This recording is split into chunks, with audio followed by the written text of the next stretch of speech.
સારામાં સારો માહોલ છે. અમારા ગામમાં 70% આજુબાજુ મતદાન થશે. 70% મતદાન થશે તો કોના ફેવરમાં થવાની શક્યતા લાગે? કિરીટભાઈ પટેલ ભારતીય જનતા પાર્ટીના ફેવરમાં મતદાન થશે. ચૂંટણીનો માહોલ 100% સારો છે અને ભારતીય જનતા પાર્ટી તરફ મતદાન થઈ રહ્યું છે. ઓવરઓલ કેટલા ટકા મતદાન થયું છે અને કઈ રીતે હાલે છે? 60 થી 70% મતદાન જવાની શક્યતા છે આ જેતલવડ ગામમાં. પછી તો આગળ તાલુકામાં તો કઈ રીતે જાય. આરામમાં 70%. તો કેવું લાગે છે, કોનું પેલું ભારે લાગે છે? કિરીટભાઈ પટેલ કઈ રીતે તમે કહી શકો? આરામ મારું છે. વાતાવરણ સારું છે બીજેપી તરફથી કે એના આયુષ્માન કાર્ડ 108 કિસાન યોજના એની બધી બીજેપીની બધી લક્ષી બધી આરોગ્ય લક્ષી બહુ સારું છે અને વિકાસ સારો છે. ભારતીય પાર્ટીને જોઈને મત આપીએ છીએ, ઉમેદવારને જોઈને નહીં. પાર્ટીને માનવા અમે વફાદાર થઈ પાર્ટીના. સભાની વાત કરવી છે, વિસાવદરની વાત કરવી છે. બરાબરનો ચૂંટણીનો માહોલ જમ્યો છે. એક તરફ જોઈએ તો ભાજપમાંથી કિરીટભાઈ પટેલને ઉતાર્યા છે, તો બીજી તરફ કોંગ્રેસમાંથી નીતિન રાણપડિયા છે અને બરાબરની ટક્કર અત્યારે આમ આદમી પાર્ટીના ગોપાલ ઇટાલિયા દઈ રહ્યા છે. અહીંના લોકો ભેગા થયા છે, મતદાન કરીને આવ્યા છે. કઈ રીતનો માહોલ છે આપણે પૂછીશું. આપનું નામ શું છે? જીતેન્દ્રભાઈ મહેતા. જીતુભાઈ, ખાસ કરીને જે જોઈએ છીએ તો મતદાનનો કેવો માહોલ છે? સારામાં સારો માહોલ છે. અમારા ગામમાં 70% આજુબાજુ મતદાન થશે. 70% મતદાન થશે તો કોના ફેવરમાં થવાની શક્યતા લાગે? કિરીટભાઈ પટેલ ભારતીય જનતા પાર્ટીના ફેવરમાં મતદાન થશે. એટલે પક્ષને જોઈને મતદાન થશે કે પાર્ટીને જોઈને? વિકાસને જોઈને. કિરીટભાઈ પટેલ આવશે તો અમારા ગામનો વિકાસ થશે અને ધારાસભામાં ખૂટતી એક કડી અહીંથી અમે જોડશું. ખાસ પૂછવાનું એ છે કે છેલ્લા 12 વર્ષથી ભારતીય જનતા પાર્ટી આ સીટ નથી લઈ શકી, તો હવે તમે કઈ રીતે અપેક્ષા રાખો છો? હવે અમારો વનવાસ પૂરો થઈ ગયો છે અને ભારતીય જનતા પાર્ટીના ઉમેદવાર કિરીટભાઈ પટેલ જીતશે એવી અમને 100% આશા છે. અમારા ગામેથી અમે જંગી લીડથી આપીએ છીએ. ખાસ તમારા ગામના જે મુખ્ય સવાલો છે, પ્રશ્નો છે, તો સમસ્યાઓ એ શું છે? અમારા ગામે વિકાસ થાય જ છે. અમારા સરપંચ શ્રી જાગૃત સરપંચ છે અને સરકારશ્રી દ્વારા આવતી તમામ ગ્રાન્ટનો સમય મર્યાદામાં યોગ્ય ઉપયોગ કરવામાં આવે છે અને કિરીટભાઈ આવે તો અમારા ગામે વધારે વિકાસ થાય, જેથી અમારું ગામ ભારતીય જનતા પાર્ટી સાથે જોડાયેલ છે, નરેન્દ્ર મોદી સાથે જોડાયેલ છે. પણ બીજી તરફ જોઈએ તો રોડ રસ્તાની સમસ્યાઓ છે, બીજા ગામડાઓમાં ઘણી સમસ્યાઓ છે. ક્યાંક ને ક્યાંક તમારા ગામ સિવાય બીજા ગામોમાં ઘણી બધી સમસ્યાઓ છે. સમસ્યા રોડ રસ્તાની હોય પણ એમાં શું છે, ધારાસભાની કડી જે તૂટે છે એ ન તૂટે તો રોડ રસ્તાની સમસ્યા પૂરી થઈ જાય. અચ્છા જીતુભાઈ, પ્રશ્ન એ છે, તમે કહો છો કે અમારા ગામમાંથી ભારતીય જનતા પાર્ટીનું રાજ છે અને રહેશે, તો અગાઉની ટર્મમાં આમ આદમી પાર્ટીના ભૂપતભાઈની ચૂંટાણા હતા તો એને અનેક ગામોએ લીડ આપી હોય ને. અમારા ગામે તો અમે લીડ નથી આપી ભૂપતભાઈને. તો એની પહેલા હર્ષદભાઈ હતા ને, એટલે એની પહેલા હર્ષદભાઈ હતા. હર્ષદભાઈને અમે અહીંથી લીડ આપી જ છે. તો એમને ક્યાંક પરિવર્તન કરી લીધું, ભૂપતભાઈએ પરિવર્તન કરી લીધું, આ બધું શું લાગે છે? એ લોકો વિકાસ સાથે છે,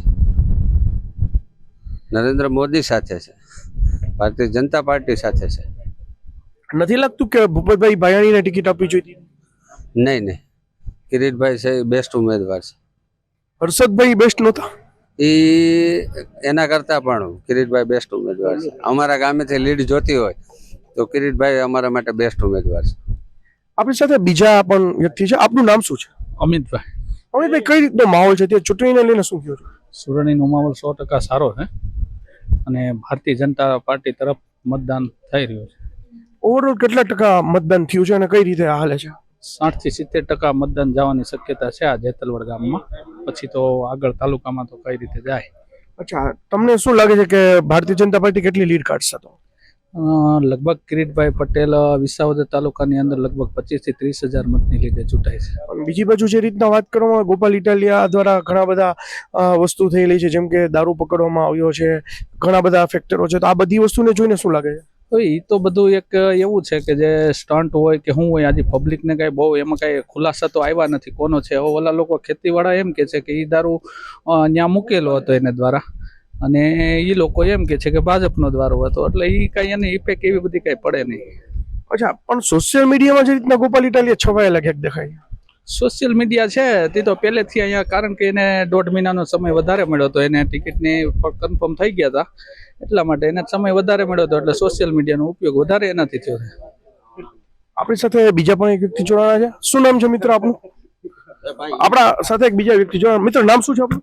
બધે અજયભાઈ કેવો માહોલ છે અહીંનો અત્યારે હે કેવો? સારામાં સારો કઈ રીતના મતદાન થઈ રહ્યું છે સારામાં 70%. તો કેવું લાગે છે કોનું પેલું ભારે લાગે છે કીર્તિભાઈ પટેલ કઈ રીતે તમે કહી શકો સારામાં સારું છે.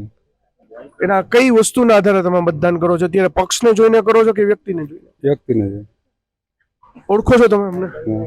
પણ એ ક્યાંક સહકારી ક્ષેત્રમાં સંડોવાયેલા છે એવી બધી વાતો આવે તો સારામાં સરકારી ક્ષેત્રમાં એના કૌભાંડો થયેલા છે એવું કહે છે તો આ વાતને લઈને શું લાગે છે સારામાં આપણી સાથે એના બીજા વ્યક્તિ પણ છે આપનું નામ શું છે નરેન્દ્રભાઈ મહેતા.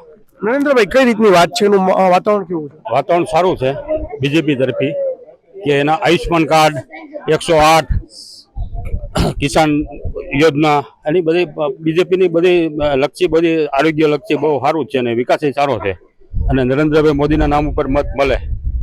એટલે નરેન્દ્રભાઈ તમારા જ નામે નરેન્દ્રભાઈ મોદીના નામે મત મળે વાતથી સમજ છીએ પણ ખાસ પૂછવાનું એ છે કે તમે ભારતીય જનતા પાર્ટીને જોઈને મત આપો છો નરેન્દ્રભાઈને જોઈને આપો છો કે કિરીટભાઈ પટેલને જોઈને એક ભારતીય પાર્ટીને જોઈને મત આપીએ છીએ કોઈ ઉમેદવારને જોઈને નહીં પાર્ટીને માનવા અમે વફાદાર છીએ પાર્ટીના.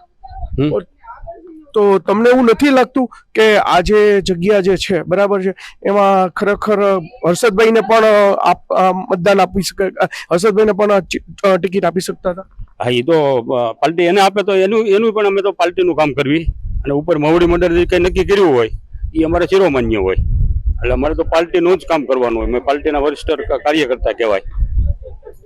તો મિત્રો આ જે જગ્યા તમે જોઈ છે જેતલવડ ગામ છે ને જેતલવડ ગામની અંદર આ રીતના આ પ્રકારનો માહોલ છે આવી જ વાતો સાથે ફરી મળતા રહેશો ત્યાં સુધી મને રજા આપશો. સાગર નિર્મલ, નિર્ભય ન્યૂઝ, વિસાવદર.